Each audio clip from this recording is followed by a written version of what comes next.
The rain wasn't cleansing. It was a cold, suffocating weight, each drop a tiny hammer striking Amelia's worn-out soul.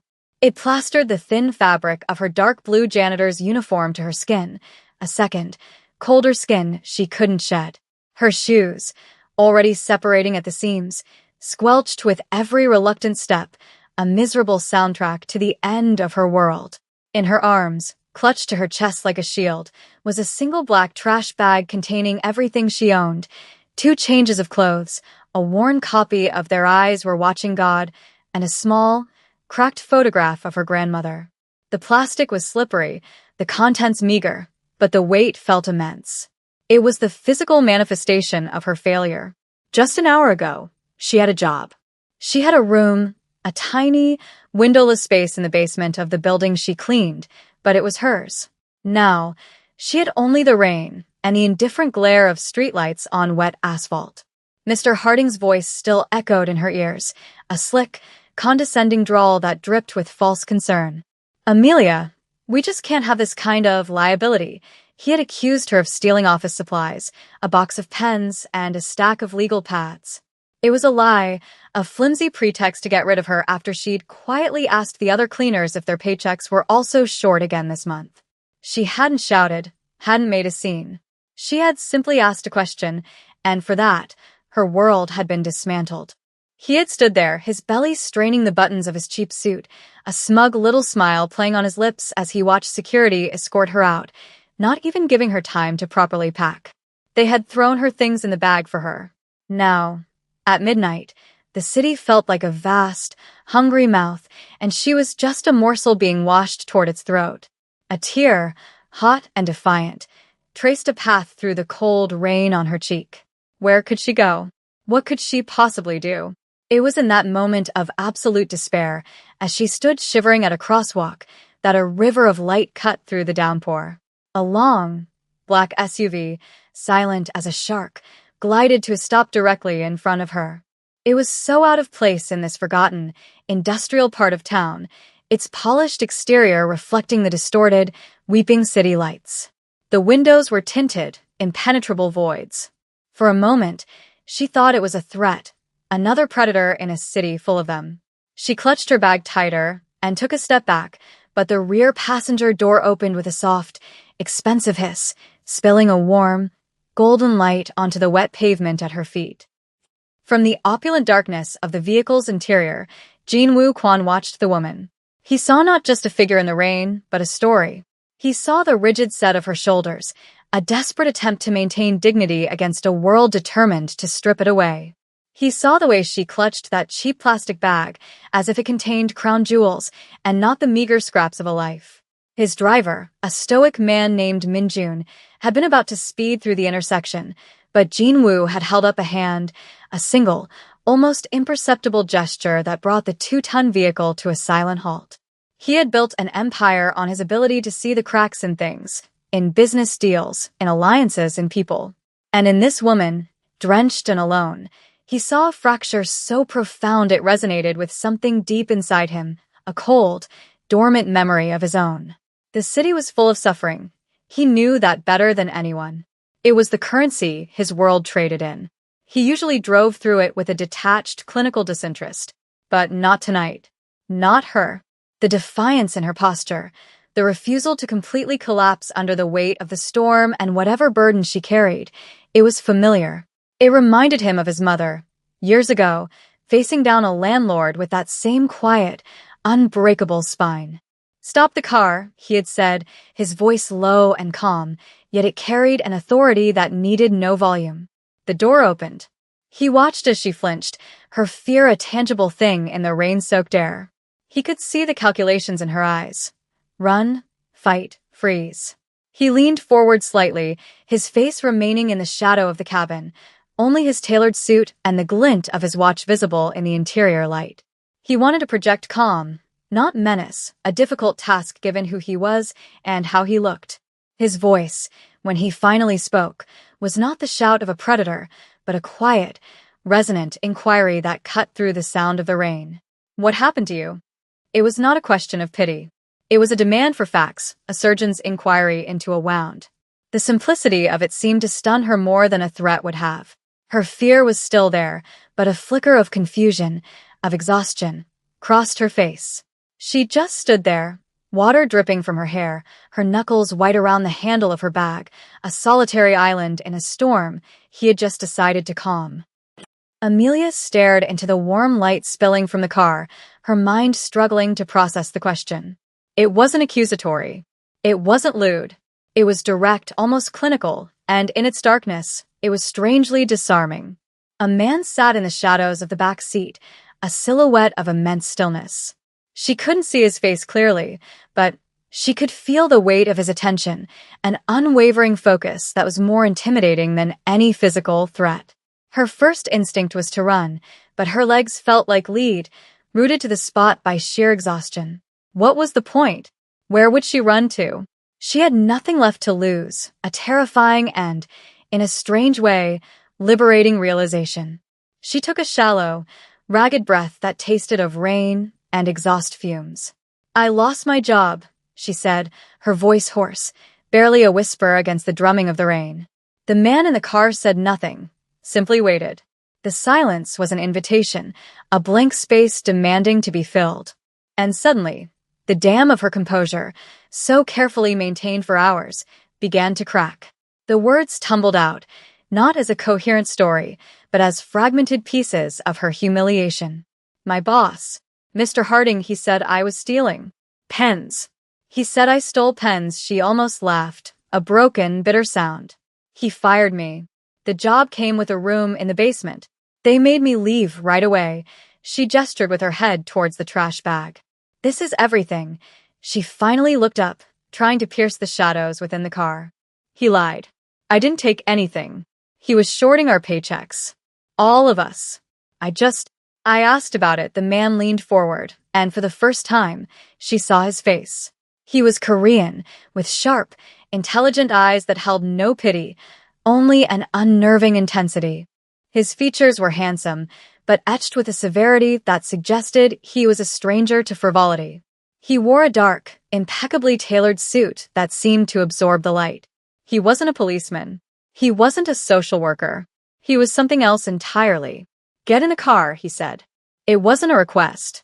It was a statement of fact, a declaration of what was about to happen. Amelia hesitated. Every warning bell in her head was screaming. Getting into a stranger's car in the middle of the night was the stuff of cautionary tales. But then she looked down the empty, rain-slicked street at the indifferent, dark windows of the surrounding buildings. The world had already done its worst to her tonight. What more could this man possibly do? With a sense of fatalistic surrender, she took a step forward, out of the cold rain and into the impossible warmth of the SUV. The leather seats were soft, the air was dry and smelled faintly of sandalwood and power. The door closed behind her with a solid, definitive thud, sealing her off from the storm and the life she had just lost. The journey was silent, the city a blur of weeping neon lights through the tinted windows. Amelia sat rigidly on the edge of the plush leather seat, clutching her bag of belongings on her lap. The man, Jin-woo, hadn't spoken another word since she'd gotten in. He simply sat opposite her, his gaze fixed on the passing cityscape, though she felt his awareness of her as a constant, humming pressure in the quiet cabin. The sheer luxury of her surroundings was dizzying. The silence itself was a commodity she hadn't experienced in years, a stark contrast to the constant hum of industrial cleaners and the thin walls of her basement room. They pulled up not to a police station or a shelter, but to the gleaming, sterile entrance of a high-rise hotel that pierced the night sky like a needle of glass and steel.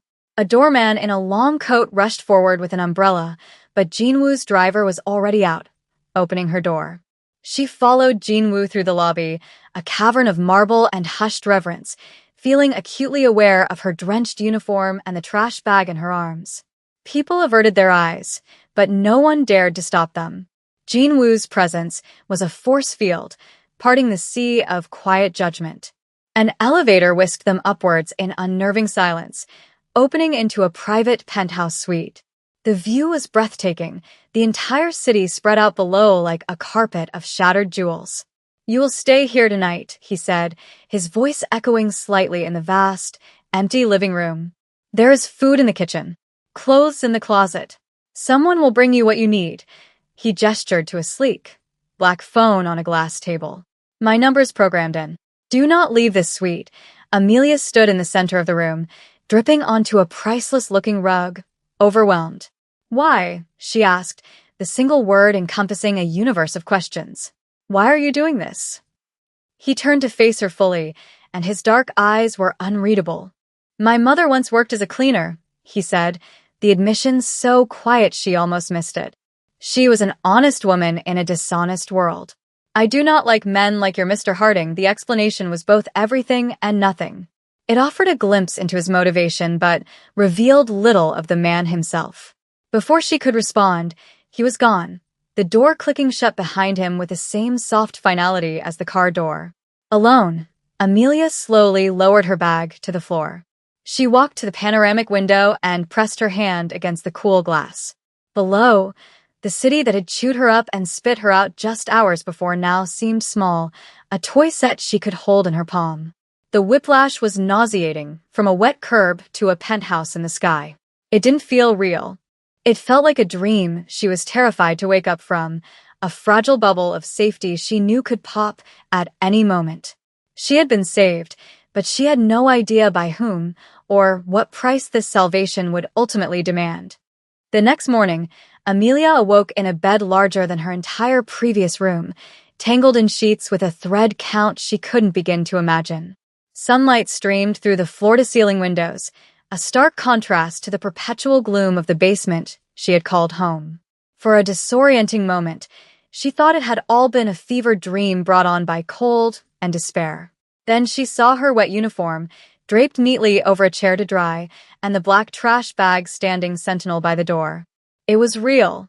A quiet knock at the door revealed a woman in a crisp hotel uniform with a rack of clothes and several shopping bags. There were simple, elegant dresses, trousers, soft sweaters, new shoes, toiletries, an entire wardrobe. Mr. Kwan's compliments, the woman said with a small, professional smile before disappearing. Amelia touched the soft cashmere of a sweater, a texture so foreign and luxurious it felt like a sin. Later, the black phone buzzed. It was him. There is a meeting at noon, Jean Wu's voice said, devoid of preamble. A car will be waiting for you downstairs. I would like you to be there. There was no room for refusal in his tone. She dressed in a simple navy blue dress and flat shoes, feeling like an imposter in a life that wasn't hers. The car, another silent black sedan, took her not to a corporate office building, but to a sleek, minimalist restaurant, closed for a private event. Jean Wu was waiting for her in a private room, a stark space with a single large table. He stood as she entered, a gesture of respect that felt both grounding and surreal. A few minutes later, Mr. Harding was escorted in by two large, impassive men. His face, usually florid and smug, was pale, his eyes wide with confusion and burgeoning fear. He saw Amelia, and a flicker of angry recognition crossed his face, quickly replaced by panic as he took in Jean Wu's calm, predatory stillness. What is this? Who are you? Harding blustered, trying to project an authority he no longer possessed. Jean Wu didn't answer. He simply gestured to the chair opposite him. Sit down, Mr. Harding. The command was spoken so softly it was almost a whisper, yet Harding obeyed instantly, his body folding into the chair as if his strings had been cut. Jean Wu slid a thin tablet across the polished table. Sterling Services, he said, naming the cleaning company. Your company. It seems to have some accounting irregularities. On the screen was a spreadsheet, its columns and rows detailing years of systematic wage theft, of hours doctored and paychecks shaved. Harding's face went from pale to ashen. This is illegal. You can't have this. Jean Wu leaned forward, his voice dropping even lower. What is illegal, Mr. Harding, is stealing from people who have nothing. What is illegal is creating false accusations to silence those who ask for what they are owed. You accused this woman of stealing pens. But this tablet shows you have stolen over $200,000 from your employees in the last 3 years alone. Amelia sat perfectly still, watching the man who had ruined her life shrink under the weight of Jean Wu's quiet, methodical dissection. The power in the room had shifted so completely it had altered the very air, and for the first time in a very long time, She felt the flicker of something she had thought was extinguished forever. Hope. Mr. Harding stammered, his bravado completely shattered, replaced by a desperate, sweating fear. I don't know what you're talking about. Those records are fabricated. This is entrapment. He looked from Jean Wu's implacable face to Amelia's silent one, searching for a crack, a weakness he could exploit. He found none. There was only a cold, unified front of judgment. Fabricated? Jean Wu said, a hint of dry irony touching his lips for the first time. It was not a humorous expression. It was chilling. My accountants are exceptionally thorough. They are artists of numbers, and your books, Mr. Harding, are a clumsy forgery. He tapped the screen, and a new file opened, a series of audio recordings. He played the first one.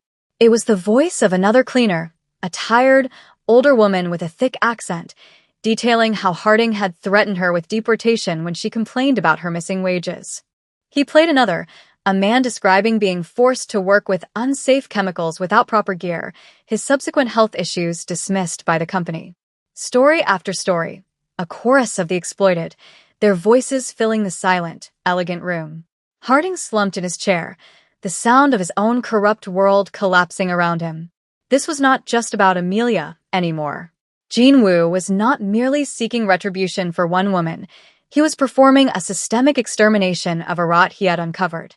His investigation, conducted with terrifying speed and efficiency in the hours since he had met Amelia, had gone far beyond one man's petty theft. His team had unearthed a web of corruption. Sterling Services was a shell, a front for laundering money, for insurance fraud, for violating dozens of labor laws.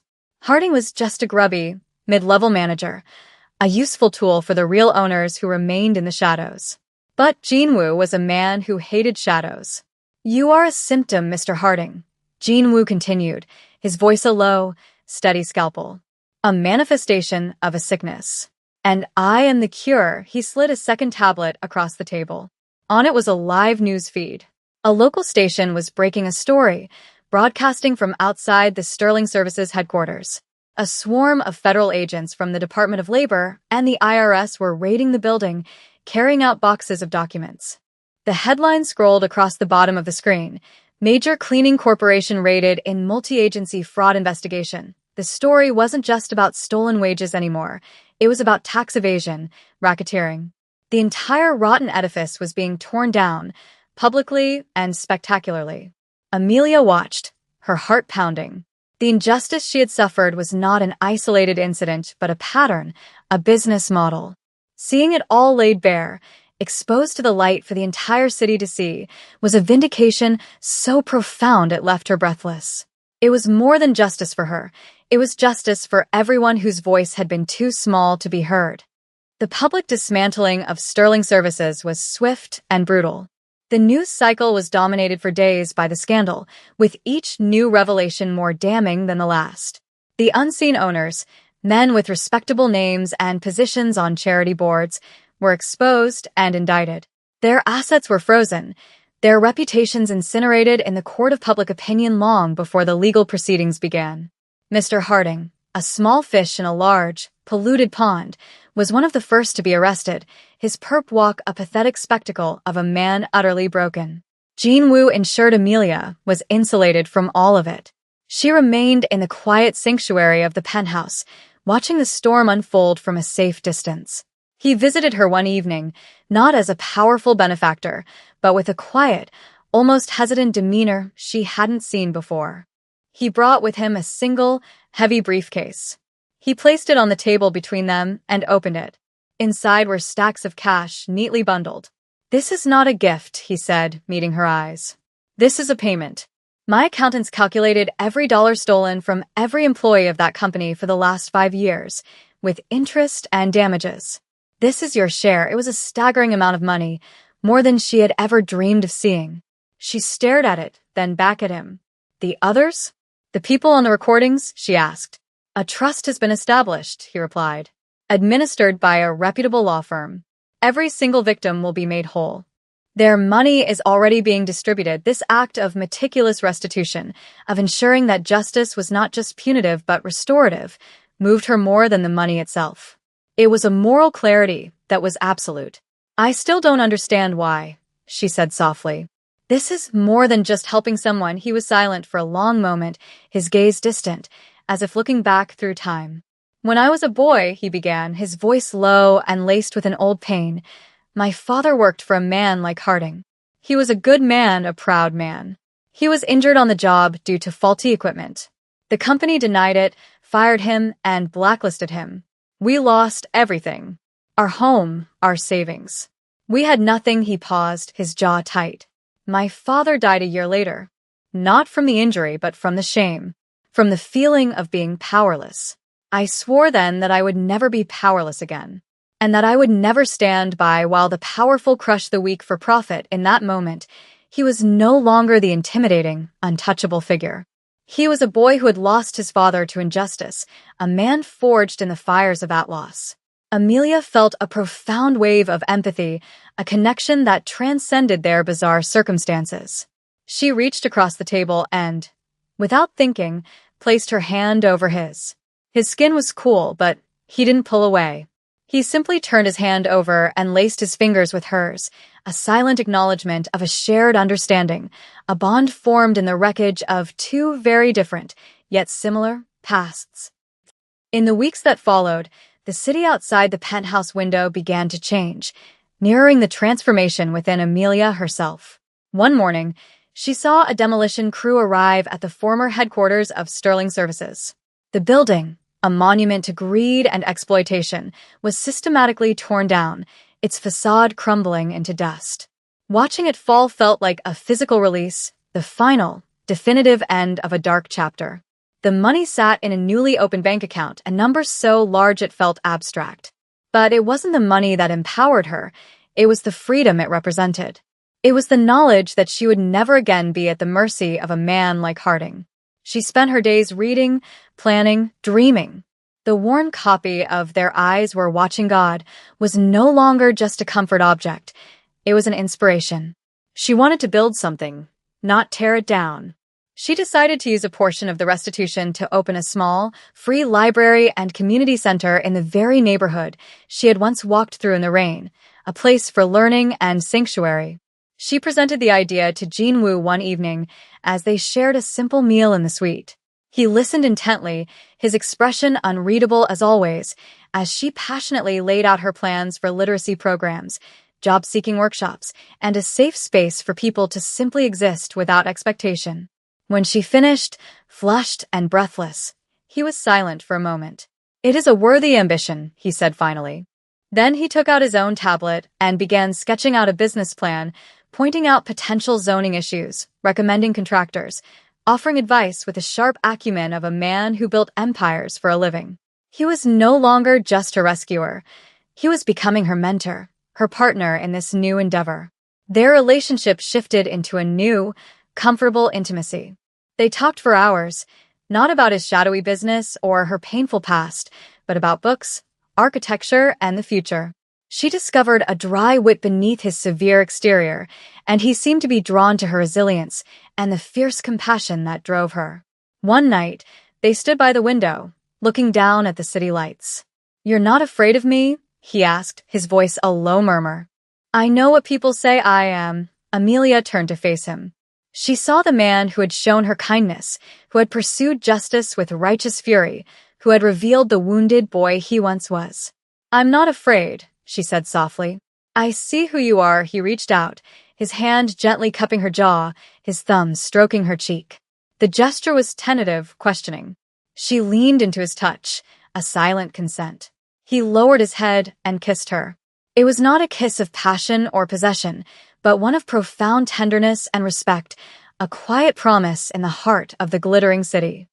The shell of the old building was gone, replaced by the clean, hopeful frame of a new one. Amelia stood on the pavement across the street, a hard hat on her head and a roll of blueprints in her hand, a sense of profound, bone-deep satisfaction washing over her. The library was taking shape, its walls rising from the very ground that had once supported a monument to corruption. It was her vision, her work, her future. She was no longer the woman in the rain, defined by her loss. She was a creator, a builder. Jean Wu was a constant, quiet presence in this new chapter of her life. He never interfered, never used his immense resources to take over her project. Instead, he supported her, offering guidance when asked, celebrating every small milestone with a rare, genuine smile that was reserved only for her. He would visit the construction site, dressed not in his usual severe suits, but in casual clothes, looking for all the world like any other interested investor, though his sharp eyes missed nothing. Their romance deepened, away from the sterile luxury of the penthouse and grounded in the shared reality of their project. It was a relationship built on quiet moments, sharing coffee from a thermos amid the sawdust and noise of construction, debating the perfect shade of blue for the children's section, his hand finding hers as they walked through the unfinished rooms, imagining the future that would unfold within them. One evening, after a long day of meetings with contractors, they sat on a bench in a nearby park as the sun set, painting the sky in hues of orange and purple. "I never thought my life would look like this," Amelia confessed, leaning her head on his shoulder. I thought it was over that night. It was a beginning," he said, his arm wrapping around her. For both of us, he had begun to change, too. The cold, controlled armor he wore around the world seemed to melt away when he was with her. She brought a warmth and a purpose to his life that had nothing to do with power or revenge. She was his peace, the quiet harbor in his tumultuous world. "When this is finished," he said, looking towards the skeleton of her library, "what will you do next?" "I'll be here," she answered simply, "making sure the doors stay open. Making sure there's always a light on for anyone who needs it." She turned to him, her expression serious. "And you?" He met her gaze, his dark eyes soft in the twilight. "I'll be here with you," he said. The words were a vow, simple and absolute. He kissed her again, a deep, reassuring kiss that spoke of home, of permanence, and of a future they would build together, brick by brick. The woman he had found broken in the rain had, in turn, saved him from a solitude of his own making. The grand opening of the North Star Community Library was a testament to the power of transformation. The building was beautiful, a modern structure of glass and warm wood, filled with light and the smell of new books. It stood as a beacon of hope in a neighborhood long accustomed to neglect. The entire community turned out. Among the crowd were dozens of familiar faces, the former employees of Sterling Services, their lives now stable, their stolen wages returned. They greeted Amelia with tears and hugs, their gratitude a palpable force in the room. They were not victims anymore. They were survivors, part of a community that was healing together. Amelia stood at a small podium, looking out at the sea of faces. She wore a simple, elegant dress, her confidence radiating a quiet strength that captivated the room. She didn't speak for long, but her words were powerful. "A library is more than a building with books," she began, her voice clear and steady. "It is a promise. It is a promise that no matter who you are or where you come from, you have a right to knowledge. You have a right to a safe space. You have a right to dream." She looked around the room, her gaze lingering on the children already exploring the reading nooks. This place was built on the belief that one person's story matters, that everyone's story matters. "This is not my library. This is our library." A wave of applause filled the room. From the back, standing unobtrusively by a bookshelf, Jean Wu watched her. A genuine, unguarded smile touched his lips.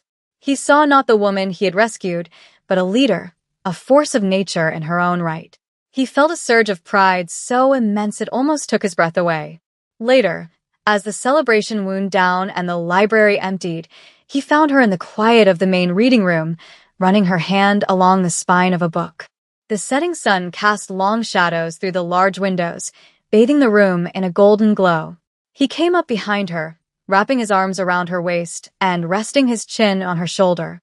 They stood in comfortable silence for a moment, simply breathing in the atmosphere of what they had accomplished. "You did it," he murmured into her hair. "No," she said, turning in his arms to face him. She placed her hands on his chest, feeling the steady beat of his heart. "We did it." The rain that had defined the beginning of their story was a distant memory. The storm had passed. Here, in the sanctuary they had built from the ashes of injustice, was a new dawn, clear and bright, and filled with endless possibility. They were two solitary souls who had found each other in the dark, and together, they had created their own light.